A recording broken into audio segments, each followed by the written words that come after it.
पण मग पुन्हा विखे भेटले का, म्हणजे समोरासमोर आले का? माझा आणि त्यांचा कुठला संबंध आला नाही. 2 मिनिटाचा सुद्धा समोरासमोर डायलॉग नाही. डायलॉग आहे नाही चार त्यांची माझी काही भाऊबंदकी नाही ना. गप्पा मारत बसलं तर राणीताईंचे आणि त्यांचा पराभव का झाला? लोकसभेच्या निवडणुकीनंतर 4 महिन्यात असा काय बदल झाला? ते गाणे सांगितले का करायला, तर कुणी करत नाही हे आमची यंत्रणा अशी आहे ना, कुणी काही करते तिकडेच एखादं धरी द्या, ते त्याला गाणं लिहायला सांगणार, तिकडेच सांगणार, माझ्या डायरेक्ट सकाळ सकाळी येणार, जरा हे रिलीज करा, हेच करतात, तेच पैसे खर्च करतात, आपण काय डोकं चालवायचं? पण असंच दिलेलं आहे. असे म्हणजे आतापर्यंत मोबाईलच विकत घेतला नाही, हे पेन सुद्धा दुसऱ्यांनी दिले. आता काही लोक माझ्या घड्याळावर पण ट्रोल करतात, तर लाखभर रुपयाचं घड्याळ असेल, पण ज्याला ट्रोल करायचं त्याचं अंग काय दुखत, मला दिलं ना. म्हणजे आम्ही खाजगीत असताना पवार साहेबांचे म्हणजे आपल्यासाठी सुवर्ण क्षण असतो ना. मला शेजारी बसून जीव आहे. किती वेळा हाताने स्वतः जर प्लेट पुढे ठेवलेली असेल तर हाताने चमच्याने माझ्या हातात वाढले. साहेबांनी रिटायर्ड व्हायला हवं, तुम्हाला वाटतं?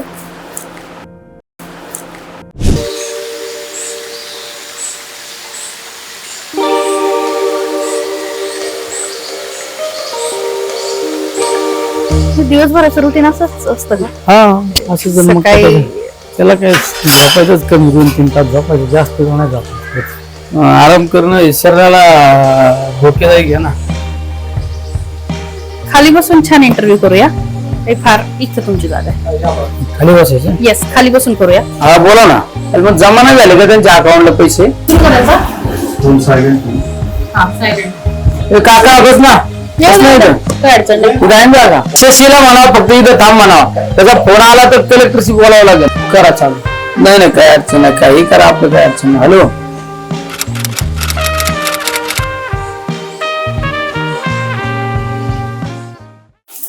काय म्हणताय यंदाचं पाऊस पाणी ऊन काय म्हणतंय? लय ऊन आहे बुवा यावेळेस, भयान ऊन आहे. पाण्याचा तुटवडा होणारच यावेळेस, यावेळेस मोठा होणार आहे. लय भयान. काय आमच्या भागात तर काही त्या आतडी बितडीला तर आघड परिस्थिती. काय भागात सगळीकडे टँकरची मारामार होणार आहे. मग कसं होतंय फिरणं, कारण लग्न सगळे यात्रा जत्रा एकत्र, त्याला पर्याय नाही ना. किती करता मॅक्सिमम रोज? रोज आम्ही जनरली 100 कार्यक्रम करतो आम्ही. बघा ना, 100? हा, आम्ही प्राधान्य देतो. रेफरन्स आम्ही सुखादुखात 99% आम्ही भेटतो. मी असो, आमच्या घरातलं कोणी ना कोणी भेटतं, कोणी जातच आहे. मला एक प्रश्न पडला, म्हणजे आम्ही सगळा अभ्यास करत होतो त्याच्यामध्ये, की आता इकडं म्हणजे शिरगोंद्यामध्ये पाचपुते आहेत, नगर मध्ये आता संग्राम आहेत, शेवगाव मध्ये मोनिकाताई आहे, कर्जत मध्ये रोहित पवार आहेत. सगळ्यांना राजकीय पार्श्वभूमी. तुम्हाला काहीच नाहीये तशी, ना वडील ना भाऊ ना कोणी असं ऍक्टिव्ह पॉलिटिक्स मध्ये होतं. म्हणजे कसं काय शक्य झालं एवढं सगळं? शेवट आपली जर इच्छाशक्ती प्रबळ असते ना, या सगळ्या गोष्टीवर आपण मात करू शकतो. पार्श्वभूमी असणाऱ्या कुटुंबातील लोकांना राजकारणामध्ये एक चांगली संधी मिळते आणि थोड्या कष्टात संधी मिळते. आपल्यासारख्याला कुठलीही राजकीय पार्श्वभूमी नसल्यानंतर आपल्याला पूर्ण वेळ संघर्ष करण्याची तयारी ठेवायची, कष्ट करण्याची तयारी ठेवायची. या गोष्टी होत असतात शक्य. मग ते सुरुवात खरं तर शिवसेनेपासून झाली, त्यावेळेस सगळी अखंड शिवसेना होती. तर शिवसेनेचा काय मुद्दा आहे, म्हणजे त्यातनं बाहेर पडणं किंवा त्यावेळेस काय झालं होतं, काय स्टोरी? माझी राजकीय सुरुवात बालवयापासून शिवसेनेत झाली, पण 2018च्या दरम्यान मी तालुका प्रमुख असताना स्थानिक आमदारांचे आणि आमचे थोडे मतभेद झाले. म्हणजे माझे मतभेद नव्हते, त्याच्यावेळेस माझा संपर्क वाढला मतदारसंघामध्ये. त्यांना असं वाटलं की मी विधानसभेचा कॅन्डिडेट होतो काय, उमेदवार होतो काय. मग त्यांनी मला डावलण्याचा प्रयत्न केला आणि डावलण्याचा प्रयत्न केल्यानंतर मला काही कार्यक्रमात त्यांनी आपल्या मतदारसंघामध्ये शिवसेनेचे कार्याध्यक्ष उद्धव साहेब ठाकरे आले. त्या कार्यक्रमाला मला आमंत्रित केलं नाही, तर त्यावेळेस थोडी थिणगी पडली त्या कार्यक्रमामध्ये आणि आमचे प्राव वेगवेगळे झाले. त्याच्यानंतर शिवसेनेला त्यानंतर मी राष्ट्रवादी पक्षात जाऊन उमेदवारी घेतली आणि आमदार झाले. असं ऐनवेळी उमेदवारी घेऊन आमदार होणं, खासदार होणं, हे प्रत्येक वेळी कसं आपण जमवून आणलं? कसं असतं, तुमचा जनसंपर्क असला तर या गोष्टी शक्य होत असतात. तुम्ही सगळ्या गोष्टी राजकारण डोळ्यासमोर ठेवून जर करणार असेल या गोष्टी होत नसतात. पण तुम्ही माणसं जोडा. मी तर बऱ्याच वेळा सांगतो, माणसाने आयुष्यात कुणी पण ठरवलं, उद्या तुम्ही ठरवलं, मी ठरवलं, कुणी पण ठरवलं मला मोठा यशस्वी उद्योजक व्हायचा, मला आम्हा पैसे कमवायचे, तो माणूस कमवू शकतो. पण तुम्ही माणसं कमवू शकत नाही. तर तुम्ही माणसं कमवा, तुम्हाला अपेक्षित असं सगळं काही मिळतं. तसं मला एक छंद आहे पहिल्यापासून, माणसं जोडायची, माणसं संघटित करायची, प्रत्येकाच्या समाधानकारक त्याला मदत करण्याची भूमिका माझी कायम असल्यामुळं या मतदारसंघामध्ये माझा चांगल्यापैकी संपर्क होता. त्याचा मला निश्चित फायदा झाला. जायंट किलर म्हणून महाराष्ट्रामध्ये तुम्हाला त्यावेळी ओळखलं गेलं. सगळं खरं तर खूप अवघड सगळी निवडणूक होती, पण मग पुन्हा विखे भेटले का, म्हणजे समोरासमोर आले का? लोकसभेच्या निवडणुकीनंतर माझा आणि त्यांचा कुठला संबंध आला नाही. तसं पहिला पण माझा त्या परिवाराचा माझा कुठलाही संबंध नाही. कधी आमचा त्या कुटुंबातला कुठल्या व्यक्तीचा 2 मिनिटाचा सुद्धा समोरासमोर डायलॉग नाही. डायलॉगही नाही कधीच. माझा आणि त्यांचा पर्सनल असा एक शब्दाचा सुद्धा हाय बाय नाही. आम्ही निवडणूक लढवली लोकसभेची एकमेकाच्या विरोधात. मला पक्षाने आदरणीय पवार साहेबांनी त्यांच्या सूचनेनुसार मी लोकसभेची निवडणूक लढवली. माझ्या जनतेने मला भरभरून दिलं, मला यश मिळालं. याचा अर्थ त्यांची माझी काही भावबंदकी नाही ना. बरोबर आहे. त्यांची माझी काही भावबंदकी नाही, काय नाही. एकमेकाच्या पक्षाच्या पार्ट्या वेगवेगळे विचारसरणी जनतेने मला निवडून दिलं. तर त्या आता जनतेला आपण कसं लोकांना मदत करता येईल ही भावना ठेवायची. निश्चितच. पण मग 2 खासदारांमध्ये काय फरक आहे? म्हणजे त्यांच्या पण एक कामाची स्टाईल होती, तेही 5 वर्ष खासदार राहिले, आता तुमच्याकडे खासदारकी आहे. त्या दोघांच्या कामामध्ये काय फरक आहे? तुम्ही काय वेगळं केलं? नाही, मी त्यांच्या कामाची, त्यांनी कसं काम केलं, काय केलं, मला त्याची काही माहिती पण नाही. आणि मी कोणाच्या कामाची माहिती पण घेत नाही. मी व्यक्तिगत कामाला महत्त्व देणारा माणूस आहे. म्हणजे मी 20 घंटे काम करतो आज पण. सकाळी 7:30-8 वाजल्यापासून काम करतो. तुम्ही पाहिलं असेल, घरी सुद्धा सकाळी मी आंघोळ करून बाहेर पडल्यानंतर कपडे घालायच्या आधी कामाला सुरुवात करत असतो. त्यामुळे कामाला महत्त्व देतो. ज्याची त्याची कामाची स्टाईल वेगवेगळी असते. प्रत्येकाचं साम्य कधीच नसतं कामाच्या बाबतीत. त्यामुळे कोणी कसं काम केलं, कोण काय करतं, याच्यापेक्षा आपण काय करायचं हे आपण ठरवायचं असतं. आपली स्वतःची एक स्टाईल आहे. दुसऱ्याची रेष पुसण्यापेक्षा आपली रेष वाढवण्याचा आपण प्रयत्न करायचा. आम्ही तुमच्या घरी खरं तर म्हणजे इंटरव्ह्यू साठी सकाळी आल्यानंतर जरा हे सगळा सेटअप वगैरे लावला, गप्पा मारत बसलो तर राणीताईंचे आणि तुमच्या भाऊजाई पण होत्या. त्यांचं अगदी साधे आहेत. मग म्हणजे आपली पत्नी इतकी साधी आहे, पण अशी काय लिडरशिप क्वालिटी वाटली की त्यांनी आमदार व्हावं, की तुम्हाला काय जाणवते त्यांच्यामधली क्वालिटी? शेवट क्वालिटी तुम्ही राहणीमान कसं आहे याच्यावर नसते. तुम्ही ग्रास रूटला किती हे सगळ्यात महत्वाचं असतं. आणि तुम्ही कार्यकर्ता म्हणून राहिलं पाहिजे. राजकीय क्षेत्रामध्ये बऱ्याच नेते मंडळींना एखादं पद मिळाल्यानंतर त्याच्या डोक्यात वेगळी हवा जाते आणि तो ज्या सर्वसामान्य लोकांना विसरतो. तर तो विसर कधी पडला नाही पाहिजे. त्यासाठी आपण आपल्यातला नेहमी कार्यकर्ता हा जिवंत ठेवला पाहिजे.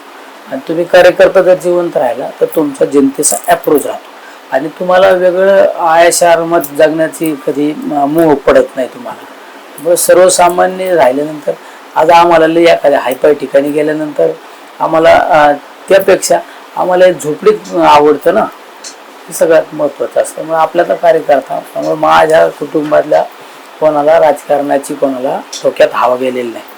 आम्ही सगळेजण ग्रासरूटला काम करणारे माणसं, म्हणूनच त्यांना उभं केलं खरं तर. मतदारसंघामध्ये त्यावेळेस पर्याय नव्हता. आणि मग त्यांचा पराभव का झाला? म्हणजे आता इतक्या महिन्यानंतर जे अनालिसिस केलं त्याचं काय कारण वाटतं? महाराष्ट्राला सगळ्या महाराष्ट्राने सांगितलं ना, आजपर्यंत ईव्हीएमच्या बाबत फक्त काही राजकीय लोकच चर्चा करीत होते. पण आज एखाद्या शेतात खुरापणारी महिला सुद्धा म्हणती ईव्हीएम मॅनेज झालं, ईव्हीएम सेटिंग झालं. त्याबाबत किती लोकांनी चांगल्या तज्ञ लोकांनी सांगितलं ना. काही तर लोकांनी, ज्या प्रगत देशातील लोकांनी सांगितलं ईव्हीएम मध्ये त्या ठिकाणी सेटिंग केली जाते. हे सगळं आता सुद्धा मी एका व्हॉट्सअपला कोणाच्या तरी ऐकलं, पाहिलं. तर त्यांचं म्हणजे सगळ्यांचं म्हणणं आहे 100% राजकीय नेते मंडळींबरोबर सर्वसामान्य माणसांचा सुद्धा तोच आवाज. ईव्हीएम नाही तर काय परिस्थिती, महाराष्ट्रामध्ये काय परिस्थिती होती. महायुतीच्या बाबत किती नाराजी होती. लोकसभेच्या निवडणुकीनंतर 4 महिन्यात असा काय बदल घडला? असं काय होऊ शकत नाही ना. मला खरं तेच आश्चर्य वाटतं की लोकसभेला ज्या ईव्हीएम वरती म्हणजे तेच याच्यावरती जर निलेश लंके खासदार होता तर राणी लंके आमदार का नाही होत विधानसभेला? सगळीकडे तेच झालं ना. अहो, आमच्या बाजूच्या मतदारसंघात बाळासाहेब थोरात एवढं काम आहे त्या माणसाचं. प्रत्येक घराघरात काम आहे. सहकार तर त्यांचा इतका सगळ्यात मोठा सहकार आहे. सहकाराच्या माध्यमातून प्रत्येक कुटुंबाला मदत मिळते.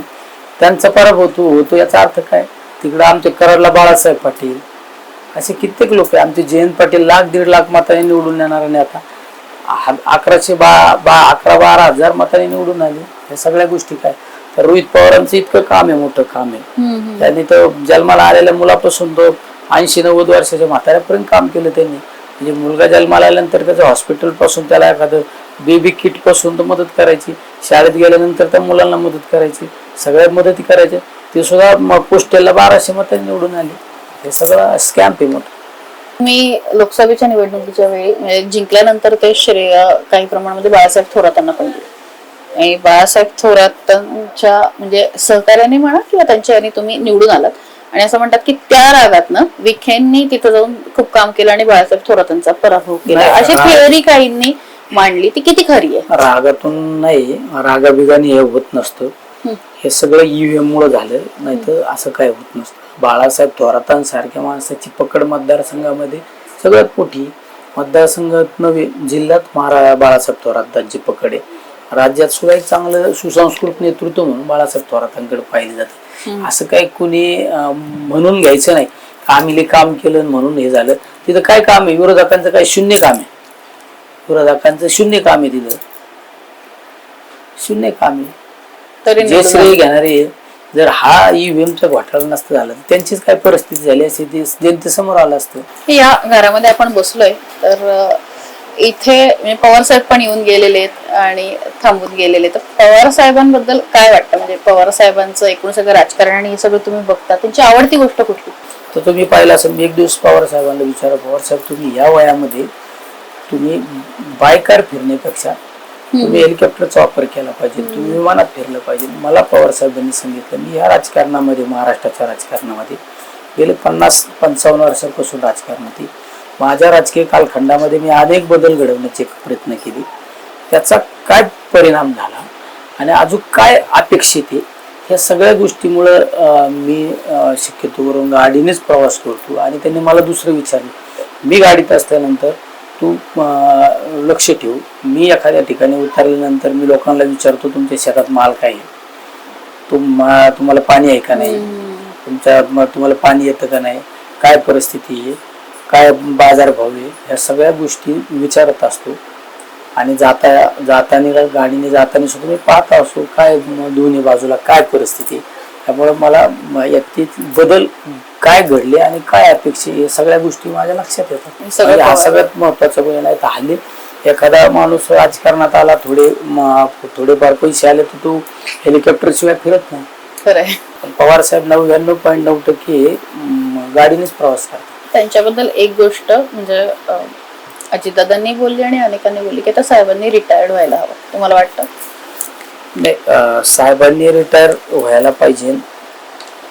एखादा ज्येष्ठ नेता झाल्यानंतर त्यांनी रिटायरमेंट घेतली पाहिजे, ही जरी वाक्य असलं, पण साहेब आज एखाद्या 20-21 वर्षाच्या तरुणाला सुद्धा लाजवतील एवढं काम आज पवार साहेब करतात.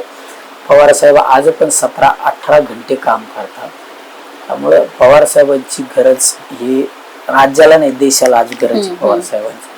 त्यामुळे पवार साहेबांच्याकडे जी ऊर्जा आहे, जी प्रेरणा आहे, आम्ही तर पवार साहेबांकडे ज्येष्ठ म्हणून पाहतच नाही. पवार साहेब एक तरुण खेळाडू आहेत, योद्धे म्हणूनच आम्ही त्यांच्याकडे पाहतो.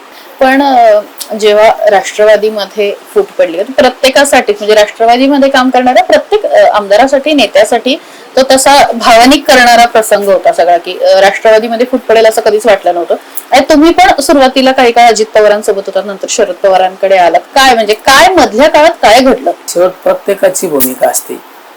कुणी पण आपण एखाद्या कुटुंबात आपण ज्यावेळेस असतो त्यावेळेस आपल्या कुटुंबातल्या सदस्यांना कधी वाटत नाही का आपल्या कुटुंबाची फाळणी व्हावं, आपल्या कुटुंबात 2 मत प्रवाह व्हावं. त्यामुळे प्रत्येकाला वाटतं आपला कुटुंब आपला परिवार हा संघटित राहिला पाहिजे. त्यामुळे साहजिक आहे प्रत्येकाला वाईट वाटणं हे साहजिक आहे. पण मग तो मधल्या काळात काय झालं?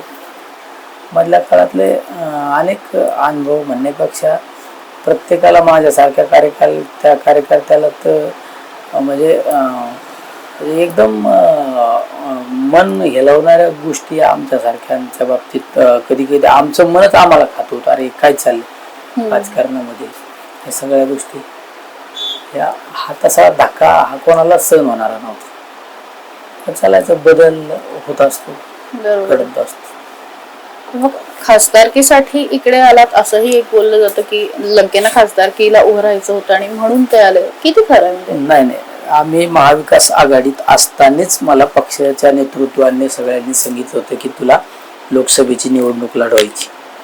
आणि त्यावेळेस आदरणीय पवार साहेबांनी माझ्याकडून शब्द घेतला होता, मी साहेबांना शब्द दिलेला होता. त्यामुळं मला तो शब्द पाळणं माझ्यासाठी महत्त्वाचं होतं.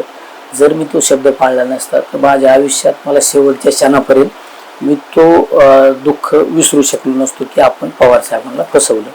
त्यामुळं साहेबांना शब्द तो पाळणं माझ्यासाठी सगळ्यात महत्त्वाची गोष्ट होती. कारण लोकसभेची निवडणूक ही सगळ्यात महत्त्वाची काट्याची टक्कर होती. त्यामुळं राजकारणामध्ये उद्या माझ्यासारखा माणूस पराभूत झाला असता तर राजकीय अस्तित्व सुद्धा संपलं असतं. तरी फक्त आणि फक्त आदरणीय पवार साहेबांचे शब्द म्हणून खरं लढलं. पण मग आता ही सगळी परिस्थिती बघताय, राज्यामधलं सगळं बघताय, तर पवारांचा वारसा कोण अधिक प्रभावीपणे चालू शकेल असं वाटतं? अजितदादा की सुप्रियाताई? शेवट ते एका कुटुंबातली त्या परिवाराकडे काम करण्याची म्हणजे ऊर्जा, एनर्जी ती माझ्या माहितीनुसार मी तरी राजकारणात कोणाकडे पाहिजे नाही. सकाळी 7 वाजता कामाला सुरुवात करणारा तो परिवार आहे. आणि आपला पक्ष पार्टी ही पक्ष नव्हे, पार्टी नव्हे, तो हा आपला परिवार आहे अशा पद्धतीने सांभाळणारे हे माणसं आहेत. दोघांपैकी कोण? त्यामुळे दोन्ही पण ताकदीचेच आहेत, दोन्ही पण ताकदीचेच. असं काही सांगता येत नाहीये एक ना.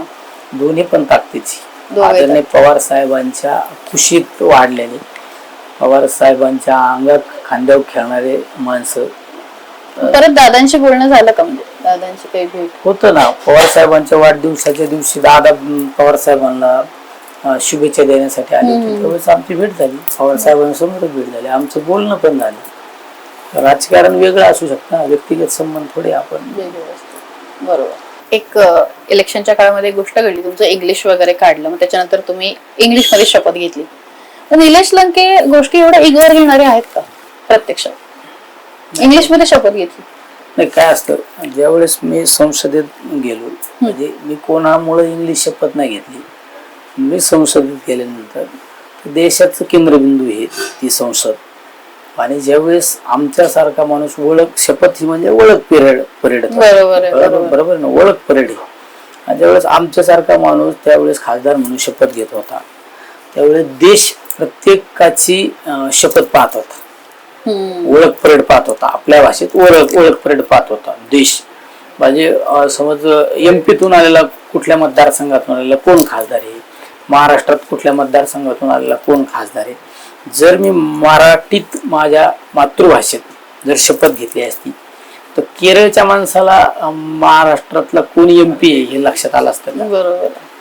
तुमच्या कर्नाटकवाल्याला आलं असतं का? नसतं आलं. तुमच्या वेगवेगळ्या स्टेट मधल्या लोकांना लक्षात नसतं ना.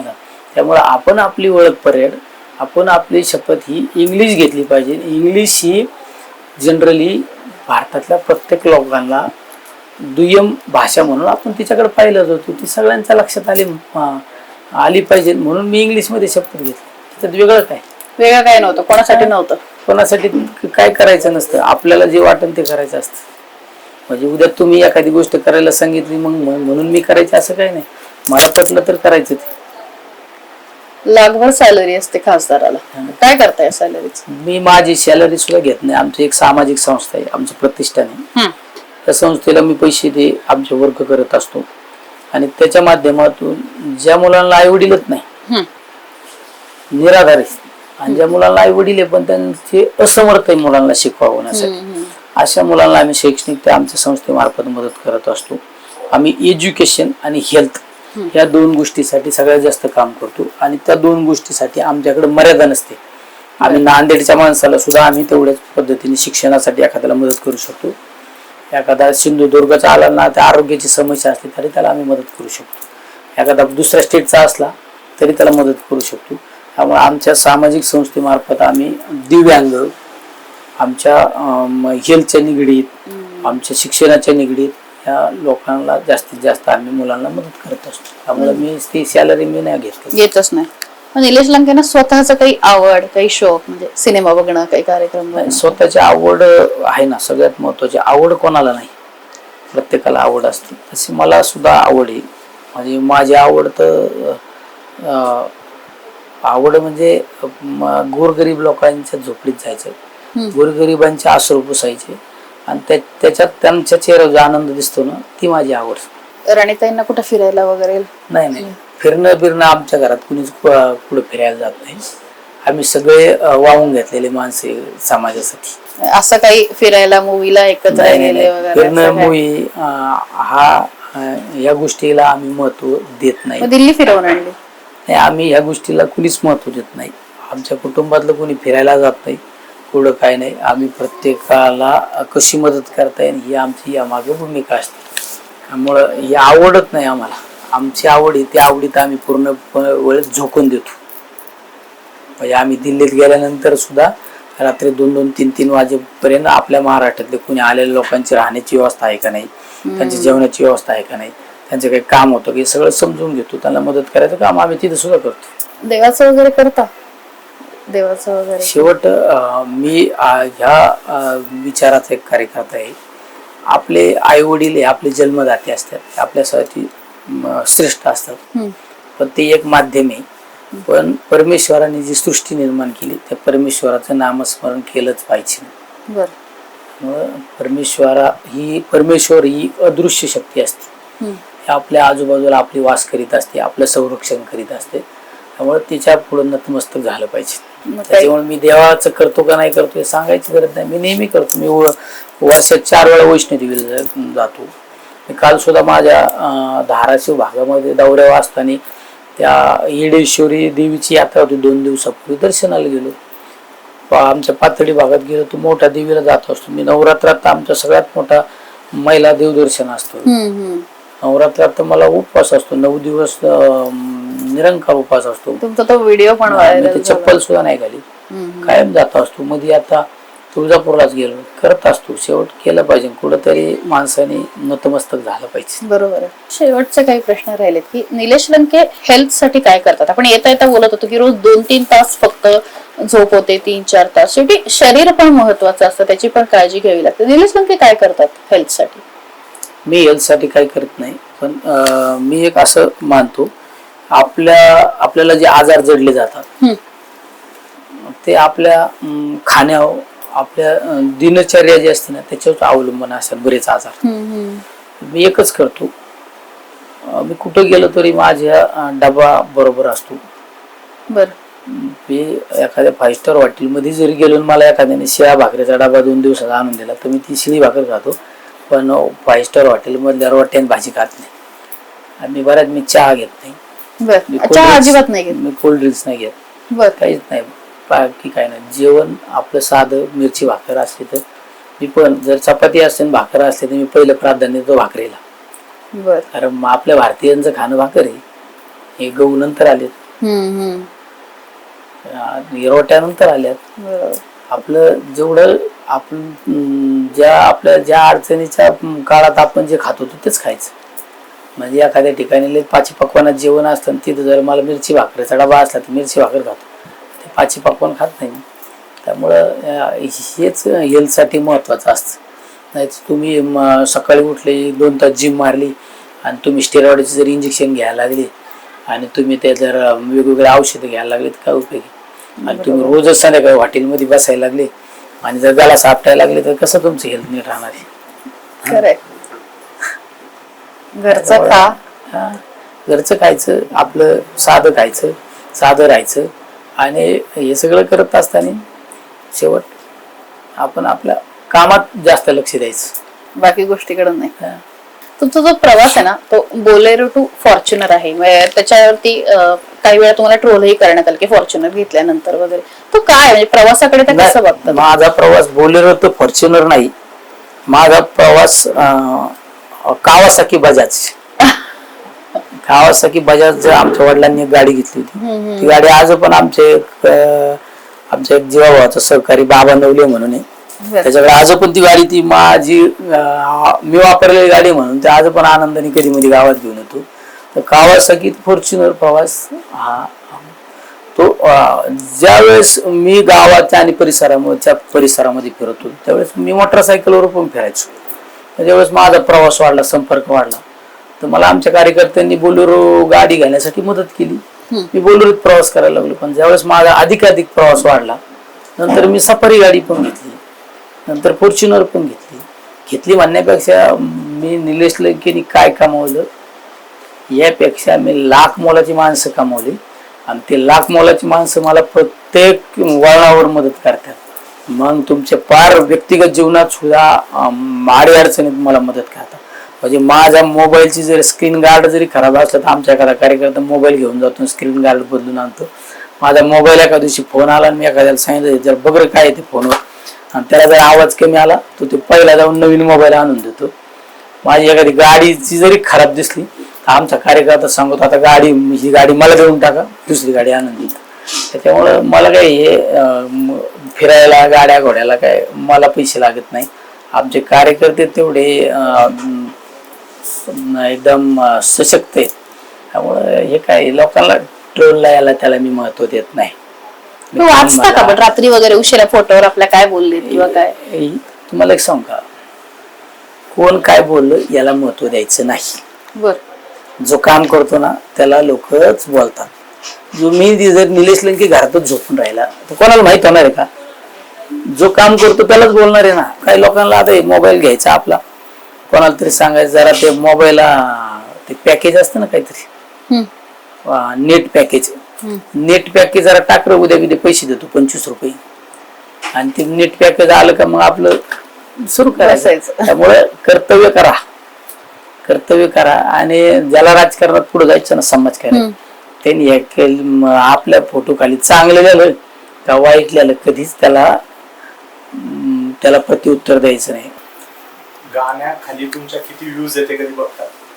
नाही मला कळत नाही, मी बघत नाही.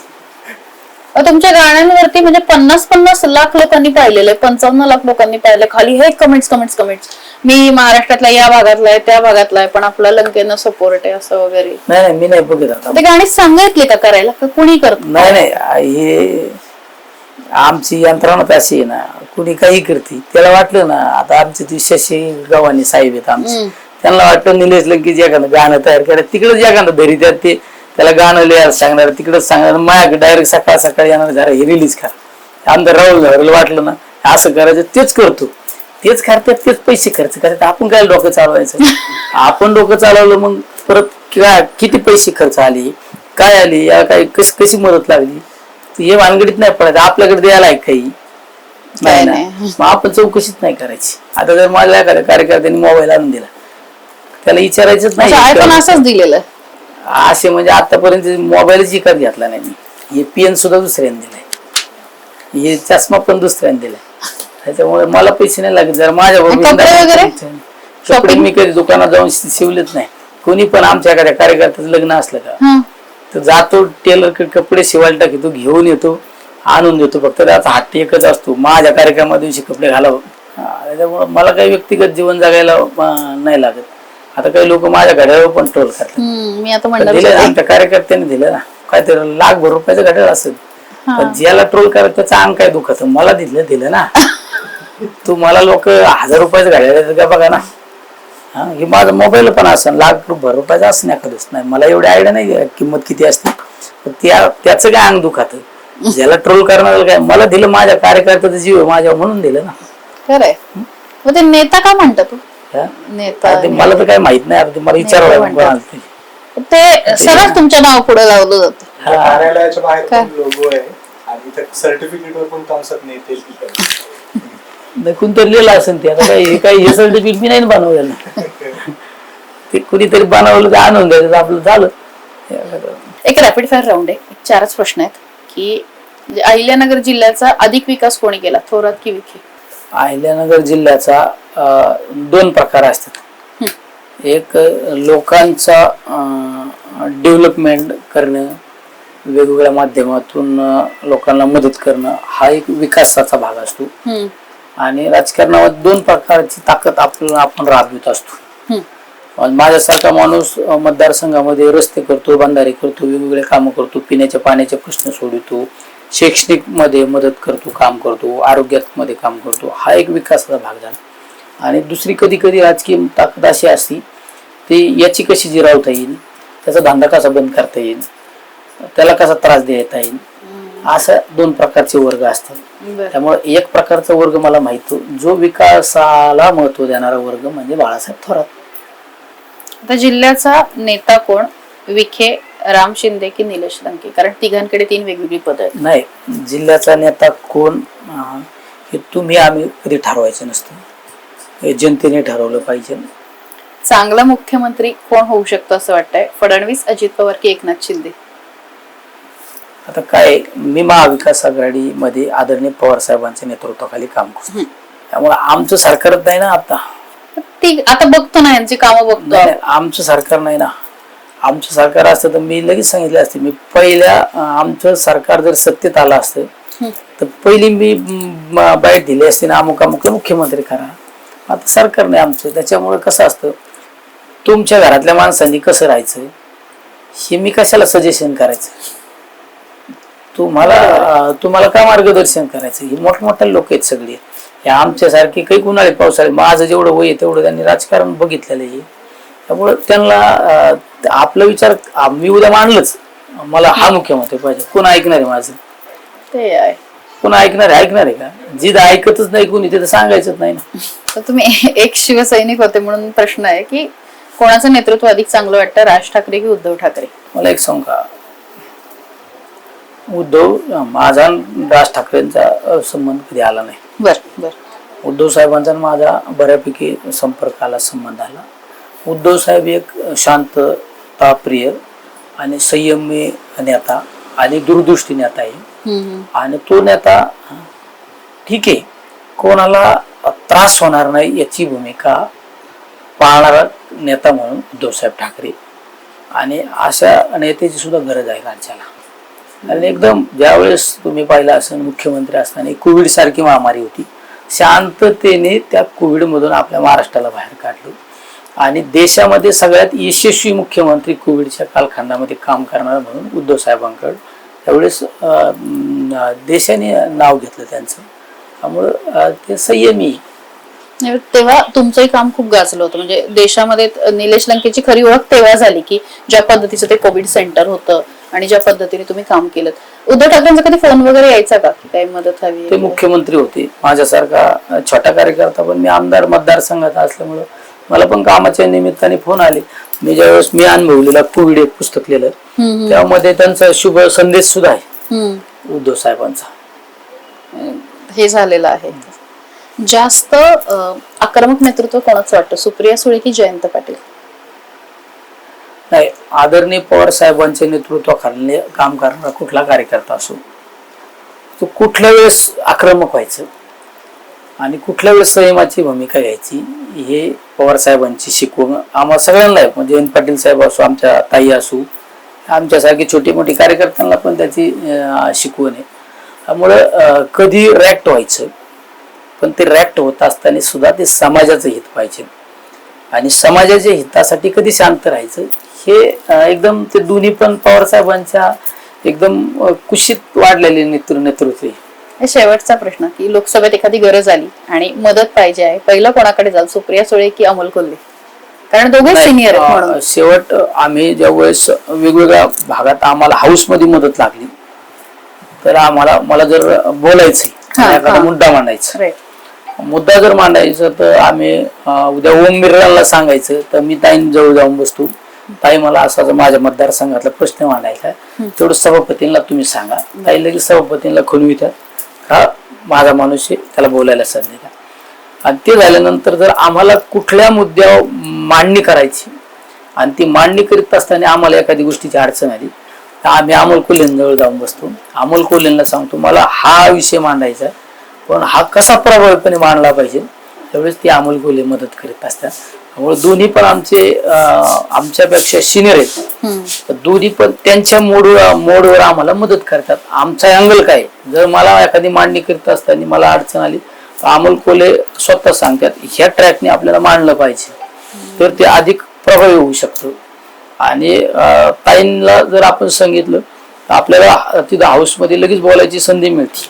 त्यामुळं दोन्ही पण आमच्यासाठी तेवढंच ताकदीचे आहेत. हे होते निलेश लंके, खासदार निलेश लंके. जायंट किलर म्हणूनही ओळखलं जातं. मनसोक्त दिलखुलास गप्पा झाल्या, तुम्हालाही आवडतील. सरकारनामा सकाळला लाईक, शेअर, सबस्क्राईब करायला विसरू नका. थँक्यू. थँक्यू. थँक्यू. नमस्कार. रामकृष्ण हरी. रामकृष्ण हरी. जय शिवराय. जय शिवराय. म्हणजे आजचे आता हे करायचे सगळे हँडल आहे पूर्ण 3-3.5 रोज नित्यनेमान 3:30-4 वाजताच होतात. 4-4:30-5 त्याच्यामुळे तुमचं चांगले मला एक दिवस माझं डेंजर वाटायचं, डेंजर वाटायचं. आम्ही तर म्हणतो राजकारणी असावा तर तुला मीटिंग मध्ये यांचा एक विषय समजून घ्या. देश विदेशातील प्रत्येक घडामोडींचे लाईव्ह अपडेट मिळवण्यासाठी आता साम टीव्हीच्या सर्व सोशल मीडिया प्लॅटफॉर्मला लाईक, फॉलो आणि सबस्क्राईब करा. तसंच सर्व नोटिफिकेशनसाठी बेल आयकॉन प्रेस करायला विसरू नका.